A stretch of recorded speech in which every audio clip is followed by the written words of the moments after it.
3 chairs were empty. Police Captain Igor Volkov stood in the middle of the dacha veranda and counted again.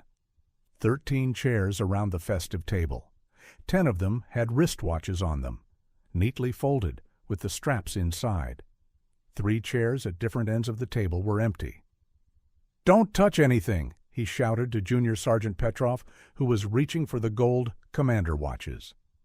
The morning of August 16, 1992, was foggy. The cottage community of Sosnovy Bor, near Smolensk, was waking up slowly. Only plot number 27 was in turmoil. "I got up at 7 o'clock," said Anna Ivanovna, a neighbor. "I looked and saw that the Savaliev's gate was wide open. Music was playing. One song on repeat." Before we begin the story, please write which city you are from. We are very interested in where you are watching our video from. Don't forget to subscribe to the channel and leave your rating. Volkov listened. From the Japanese Music Center came the sound of "She left me, didn't ask how I was." The cassette was stuck. Gentle May on endless repeat. On the table was yesterday's festive dinner. The Olivier salad had turned dark. Unfinished champagne in crystal flutes. The candles had burned down to the base. 13 plates, but 3 place settings were untouched. Mikhail Petrovich celebrated his 45th birthday yesterday, the neighbor continued. The guests arrived at 7 in the evening. I saw everyone, and in the morning, no one, only the table set and the music. Who exactly were the guests? His wife, Valentina Sergeyevna, his daughter Katya, then Mikhail's brother from Vyazma with his wife. The Kostrovs are their family friends. They came with their son, a boy of about 10.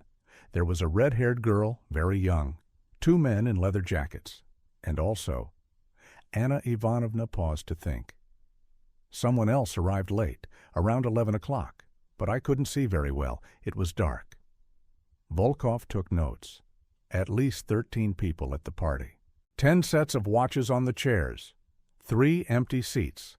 That means 3 people are missing, Savaliev himself and 2 guests. "Whose watch is this?" Petrov asked, pointing to a small gold watch with a pink strap. "Katya's, probably. Savaliev's daughter," Anna Ivanovna suggested. "She always wore pink." Strange. If Katya's watch is here, where is she? There were cars in the yard, a white Lada 9, Savaliev's, a red Lada 6 with Vyazma license plates, an old Moskvich, and tire tracks from another car, wide ones, a minibus or a jeep. Volkov entered the house. The hallway was in disarray. The telephone table was overturned. The receiver was hanging on the cord. There was a dark stain on the parquet floor. Blood? "Comrade Captain," Petrov called from the kitchen. There was a pot of water on the gas stove. Inside was a bunch of keys, 14 of them. Why boil the keys? The sergeant wondered. Volkov did not answer. He was looking at a note stuck to the refrigerator. Childish handwriting. "Mom, Dad said we're leaving. Don't worry. Katya." But her mother was at the party. Who did Katya leave the note for? In the Savaliev's bedroom, the bed was rumpled. On the dressing table was an open jewelry box. Gold chains, rings, earrings. Everything was in place. It wasn't a robbery. Volkov went down to the basement. He turned on the light. An open safe stood against the far wall. It was empty. Only a photograph. Black and white, old. A man in military uniform and a woman. On the back, GDR, 1987. Forever yours, A. In 1987, Savaliev was 30. Did he serve in Germany?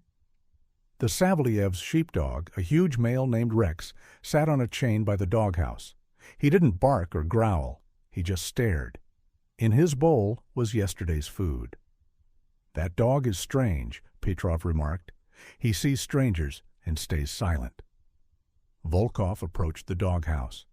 The ground nearby was dug up. Fresh shovel marks. Had something been buried there last night? At 9 o'clock, Major Semenov, the head of the Criminal Investigation Department, arrived. He looked around the area and shook his head. What does Savelyev do? He's a cooperator. He transports electronics from Poland. He owns a company called Electron Plus. I see. Gangsters. They kidnapped him for ransom. They took 3 people, him and someone else. They let the others go. But why did they leave the watch? Volkov asked. Some kind of message, like, time's up, pay up before it's too late. Logical. But something didn't add up. Saveliyev's notebook was found in the pocket of his jacket, which was hanging in the hallway. On the last page was a Moscow phone number and one word, Kostin. Volkov dialed the number from a payphone. Hello? A man's voice. Alexander Kostin? Pause. Who's asking? The police, regarding the case of Mikhail Savelyev. Short beeps. The phone was hung up. By noon, they had questioned all the neighbors. Their statements were confusing. Pensioner Trofimov saw a gray minibus without license plates at 10:30 p.m. The Polyakov family heard loud voices at 11:15 p.m., then silence. A summer resident from the neighboring street claimed that at midnight the lights were on at the Savelyevs' house. But Anna Ivanovna swore that after 11 o'clock it was dark there. At 1 o'clock in the afternoon, a call came from the district hospital. An unconscious man had been admitted. No documents.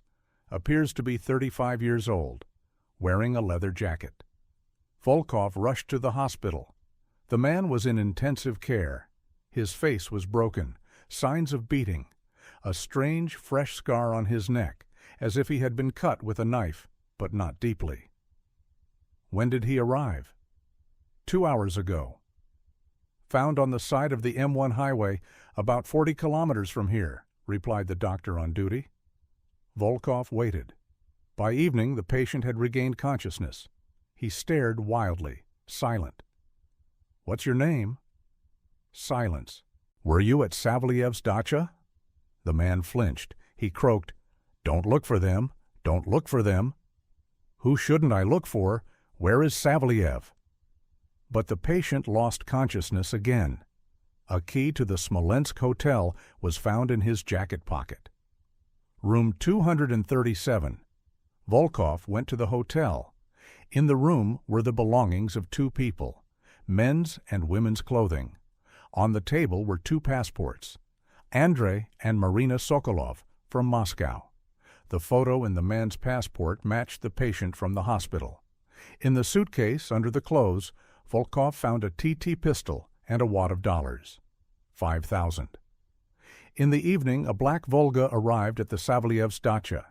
2 men in plain clothes got out. KGB IDs. Major Belov, the case is being transferred to us. Why? This is a routine criminal case. Savelyev is our informant. He worked for the special services. That's all you need to know.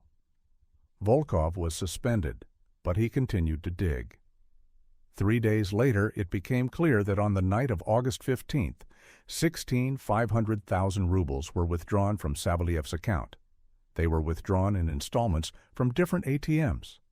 The last transaction was at 11:58 p.m. at an ATM at the train station.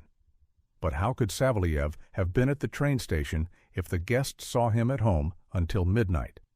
At the end of August, a man with documents in the name of Mikhail Savelyev was detained in Belarus. Volkov unofficially went to identify him. It was not Savelyev. The man was about 50 years old, gray-haired, with tattoos. He was a repeat offender named Nikolai Gromov. I bought the documents at the train station from some kid. I gave him 500 rubles. When? On August 16th, in the morning. So someone got rid of Savelyev's documents on the morning of the 16th. In September, Volkov was summoned to the regional KGB. The case is closed, Major Belov informed him. Savelyev and his family have left the country, through our agencies. That's all you need to know. What about the other guests? What guests? There was no party. Forget it. But Volkov couldn't forget. 3 empty chairs, 10 pairs of watches, and that photo from the safe. Forever yours, A. In October, he received an anonymous letter. Inside was a photograph, a group photo, apparently from that very birthday. Savelyev was in the center, next to his wife and daughter. Guests surrounded them.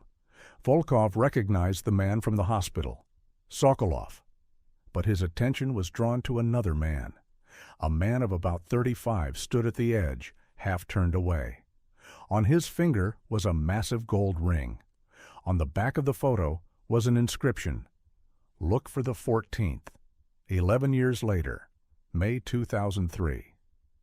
Sergei Danilov bought a dacha on the cheap, plot number 28, next door to the abandoned Savelyev's dacha. The real estate agent was evasive, unwilling to say why it was so cheap. Then he admitted it was a bad place. People had disappeared. Danilov didn't believe in the supernatural. He was an engineer, a pragmatist. He needed the cottage for his mother. The doctors had recommended fresh air. On the very first day, he decided to clear the boundary between the plots. The old doghouse on the Savelyev's side was overgrown with nettles. Rex had died long ago, back in '98. No one had removed the doghouse. Danilov pried up the rotten floorboards with a crowbar. The boards cracked. Underneath them was a hole, not deep, half a meter. And in the hole, a skull. A human skull stared out with empty eye sockets. An hour later, the area was cordoned off. The investigation team arrived. The investigator was Major Dmitry Volkov, the son of that very captain. "My father remembered this case until his death," he told Danilov. "He said something wasn't right there." The experts worked for 3 days. They found not only a skull, but an entire skeleton. A man, 30, 35 years old.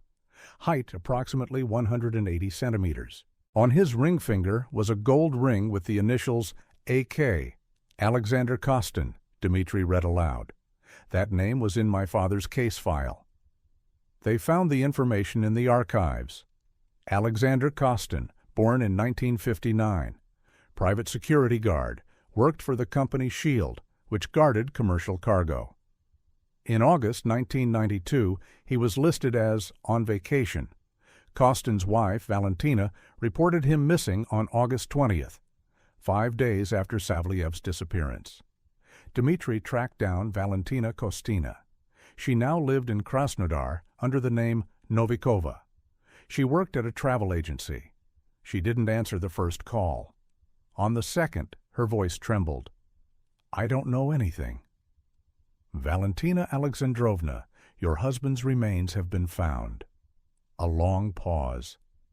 "Come over, I'll tell you everything." Dmitry flew to Krasnodar the next day. Valentina lived in a small apartment on the outskirts of the city. She was a 50-year-old woman with gray hair. Her hands shook as she poured tea. "Sasha worked for two sides," she began. Officially, he was a security guard at Shchit. Unofficially, he carried out orders, various orders. What kind of orders? Intimidation, debt collection, sometimes worse. In '92, he was hired to watch Savelyev. Who hired him? I don't know the name. Sasha called him the Pole. He said he was Savelyev's business rival. Valentina took out an old photograph. Alexander Kostin stood in front of a gray minibus. On August 15th, Sasha called. He said he was going to Savelyev's dacha with a partner.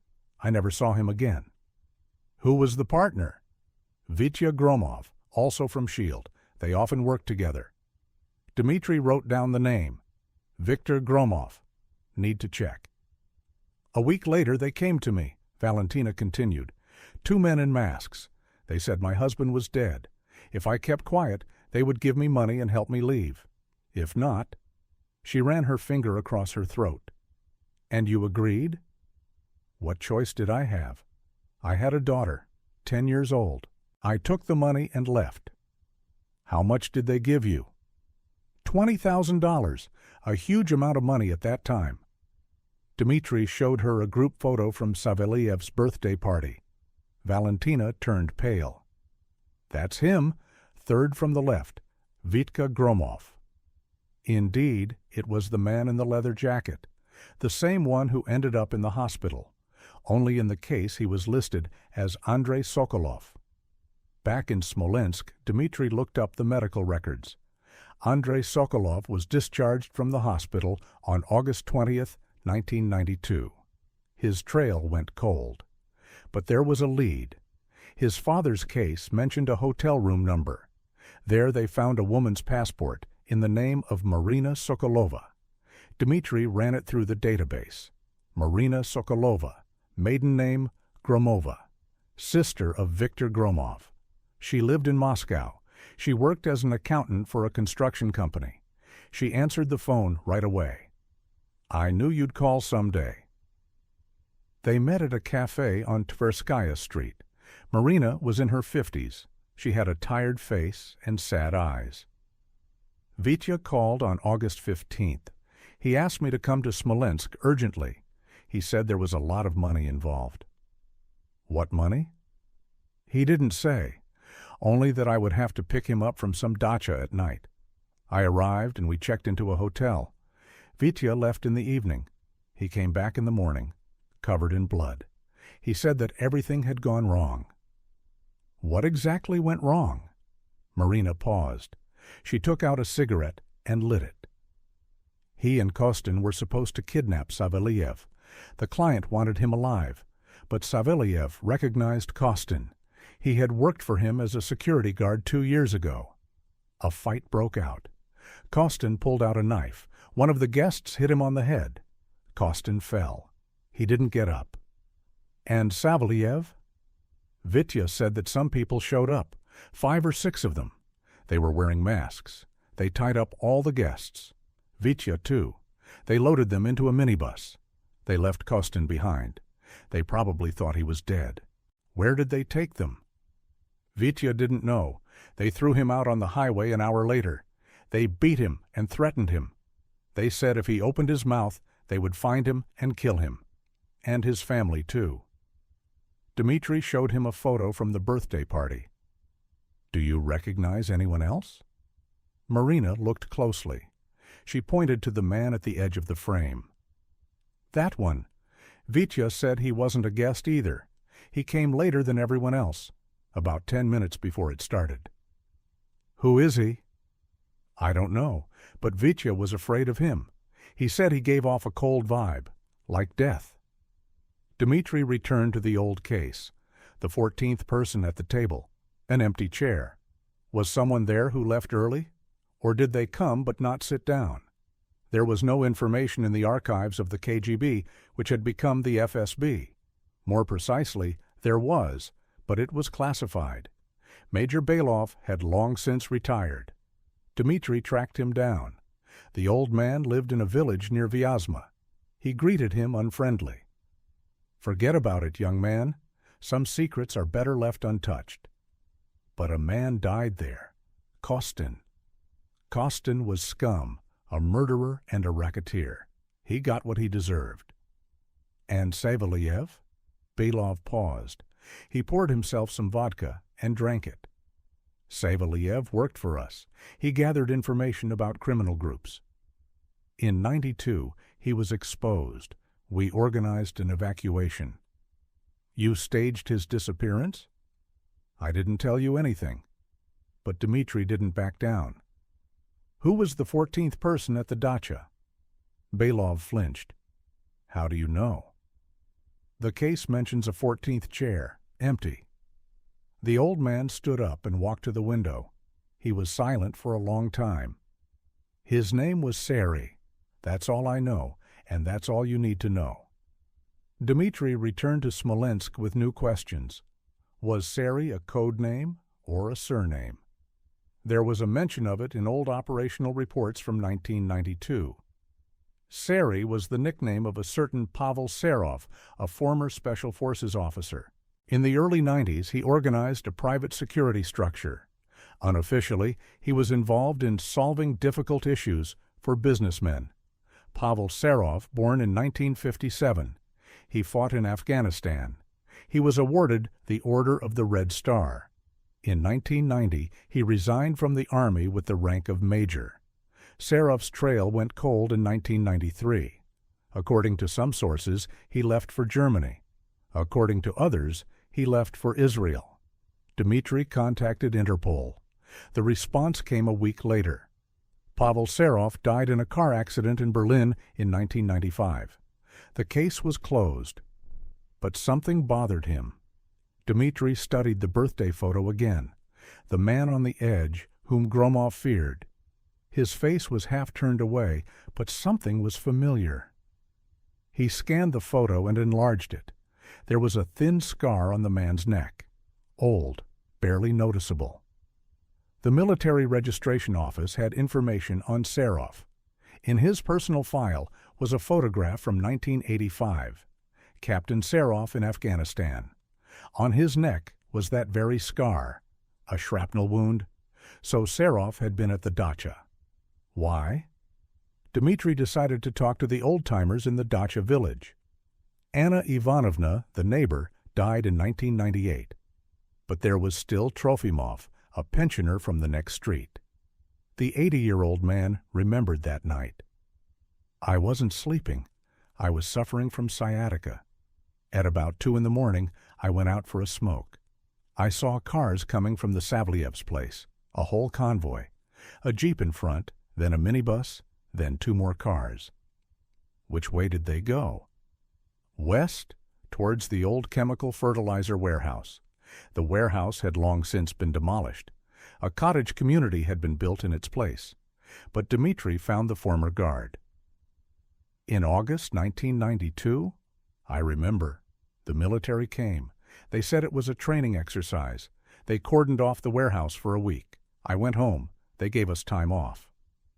The military? Are you sure? Of course. Uniforms, automatic weapons. There was even a major. He was gray-haired, with a scar on his neck. Serov. Definitely Serov. Dmitry returned to the case files. The inspection report mentioned that keys were boiling in a pot, 14 of them. He drove to the Savliev's abandoned dacha. The house stood empty, the windows boarded up. The new owner never showed up. In the shed, Dmitry found an old plan of the site. It showed 14 buildings, a house, a bathhouse, a shed, a garage, a gazebo, and a bunker, an underground bunker from the 1960s. They found the entrance under the garage floor, a concrete slab, an iron door, locked with a padlock, rusty but strong. When they broke the lock, a musty smell wafted out of the bunker. Dmitry went down the stairs.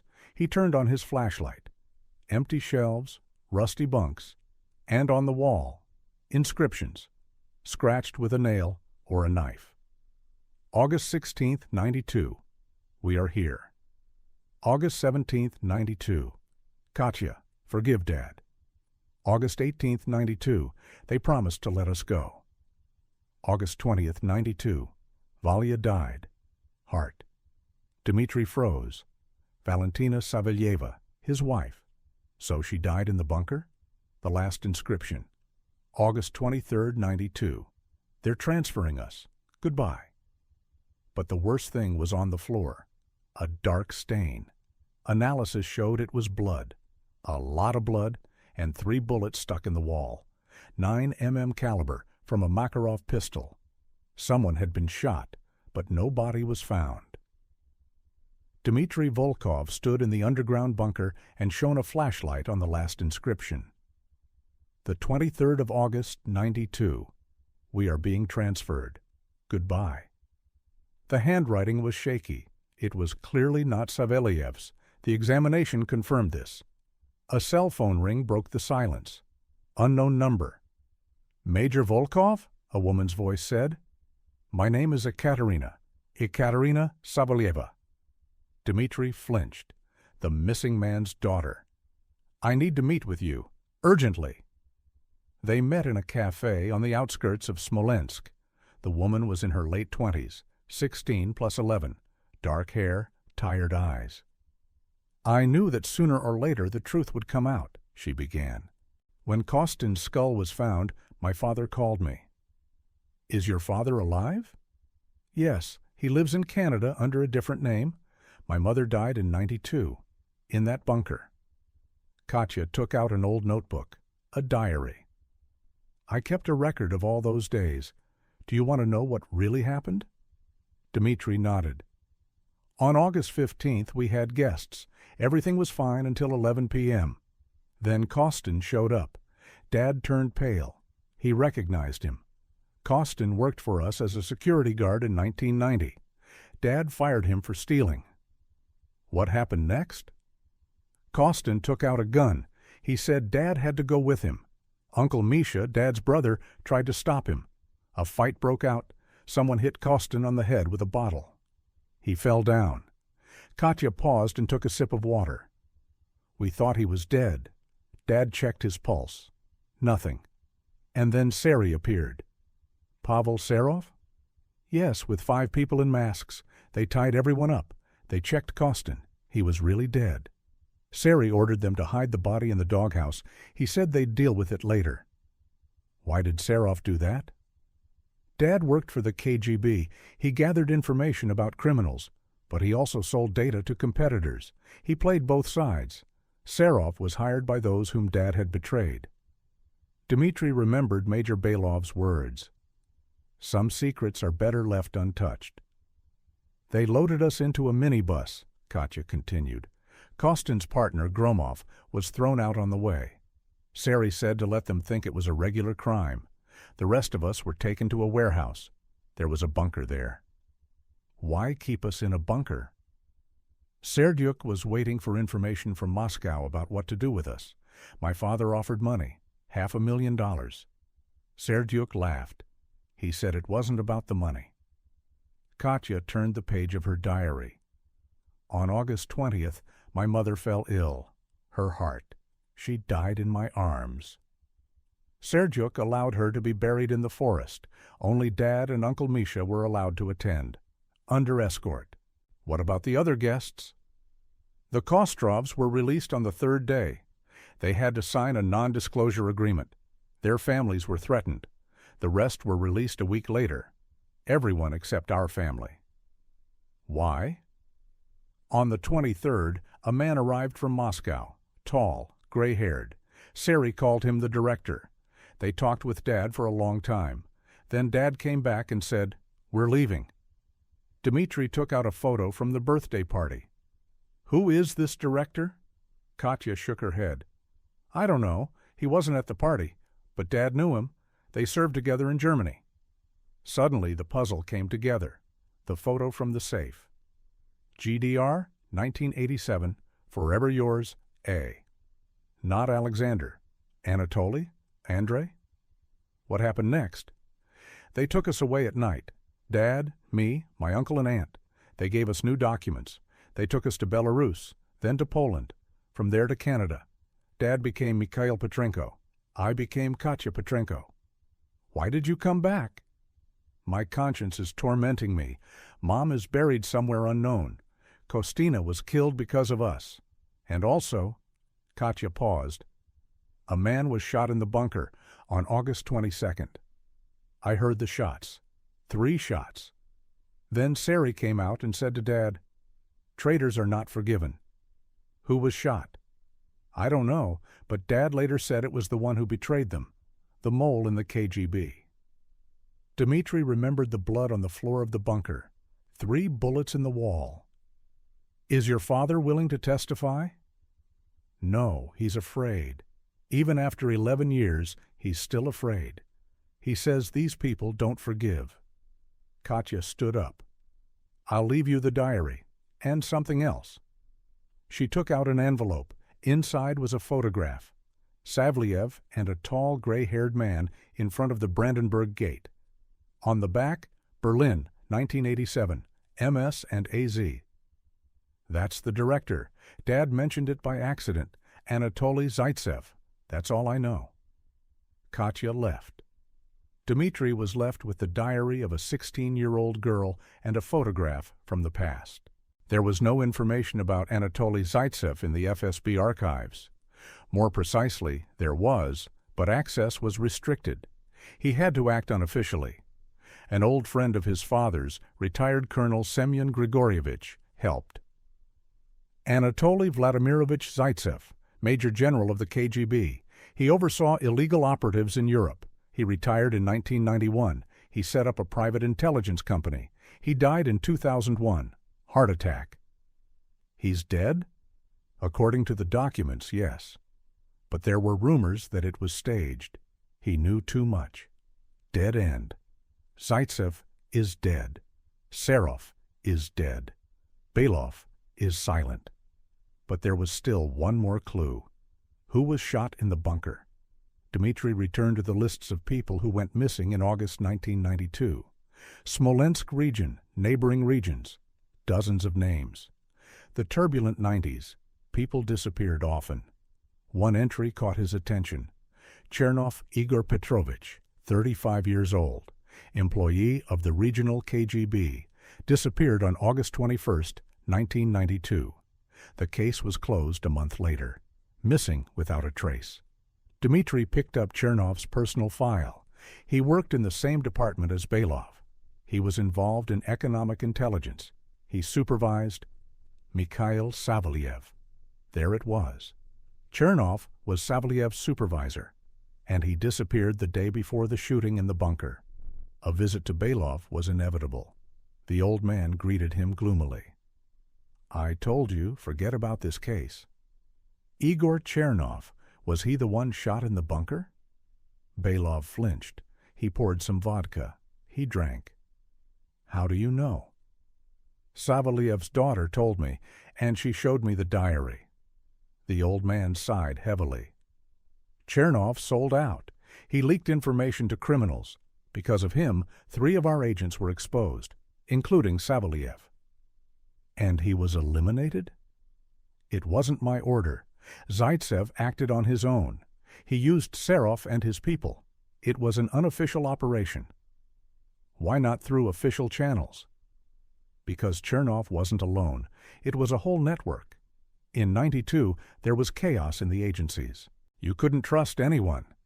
Belov stood up and walked over to the safe. He took out a folder. "Here, a copy of Zaitsev's report, the only one. The original was destroyed." Dmitri opened the folder. "Operation Cleanup, top secret." The report was organized by day. On August 15th, Zaitsev received information about the planned kidnapping of Savelyev. Kostin and Gromov were hired by competitors, but Chernov was behind them.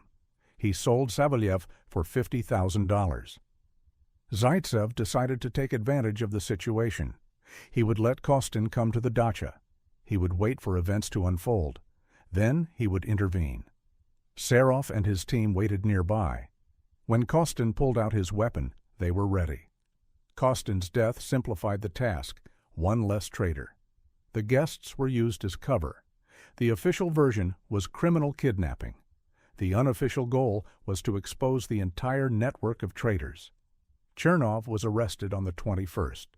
Zaitsev personally interrogated him. Chernov turned in 3 more. On the 22nd, he was shot in the bunker. The body was taken away and destroyed. Savelyev and his family were evacuated under the Witness Protection Program. New documents? New life? Canada. Why did Savelyeva's wife die? Weak heart, stress. Zaitsev miscalculated. The plan was to hold them for 3 days. No more. Dmitri closed the folder.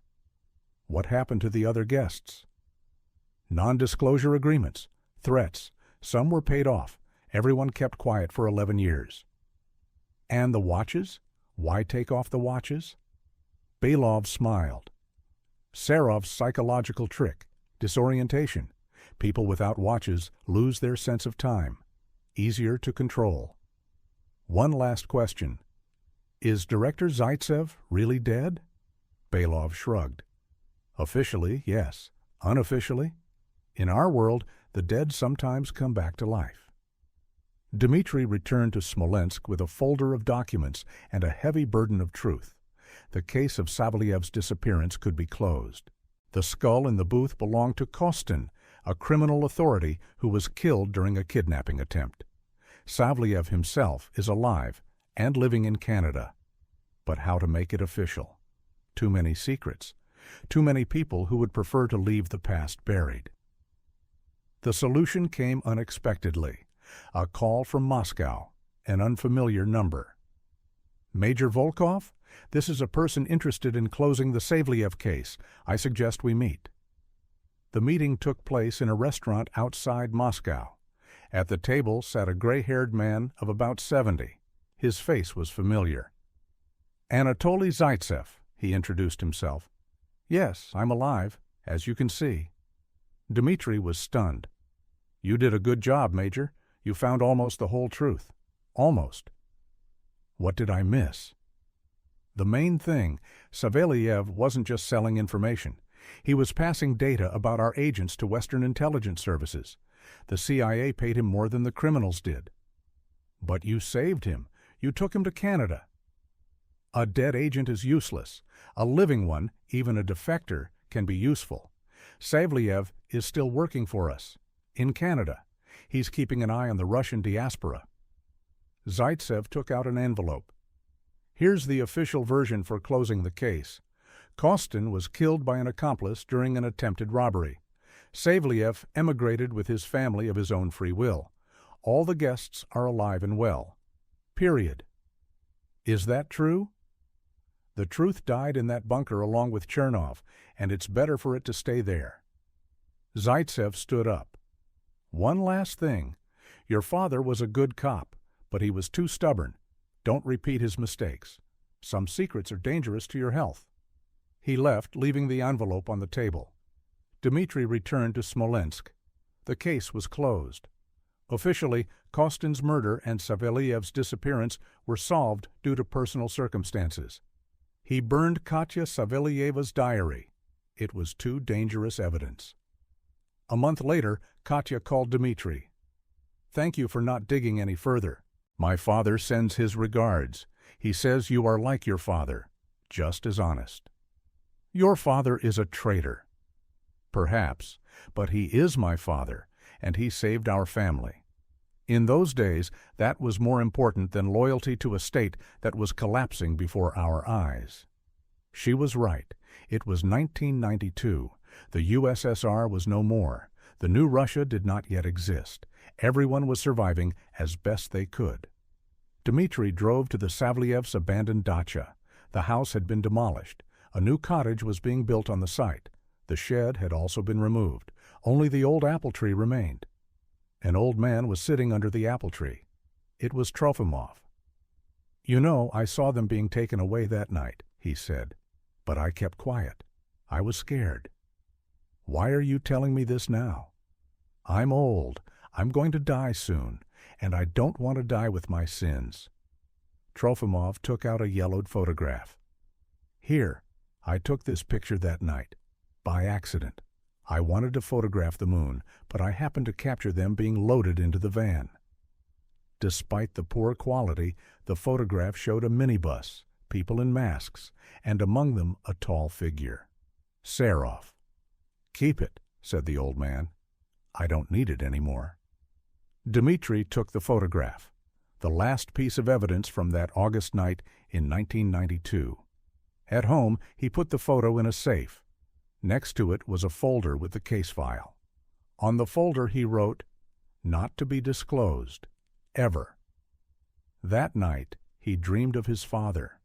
Police Captain Igor Volkov was standing at that very dacha, looking at 13 clocks showing different times. "Time doesn't matter, son," his father said in his dream. "The only thing that matters is what we leave behind, truth or lies." Dmitri woke up. It was dawn outside. A new day, new things to do, new secrets, and the old ones. Let them remain in the past. In that August 1992, when 13 people disappeared from a dacha near Smolensk, and only a skull in a doghouse reminded us that sometimes the truth is more frightening than any secret. But there is one question that still haunts us. Was Savelyev really a traitor, or was he framed? Maybe Chernov confessed under torture? Maybe the whole purge operation was a way to get rid of undesirables? We will never know, because everyone who knew the truth is either dead or prefers to remain silent. and that's probably for the best. After all, as Anatoly Zaitsev said, some secrets are dangerous to your health. What do you think? Did Major Volkov do the right thing by agreeing to close the case according to the official version? Or should he have sought the whole truth, despite the threats?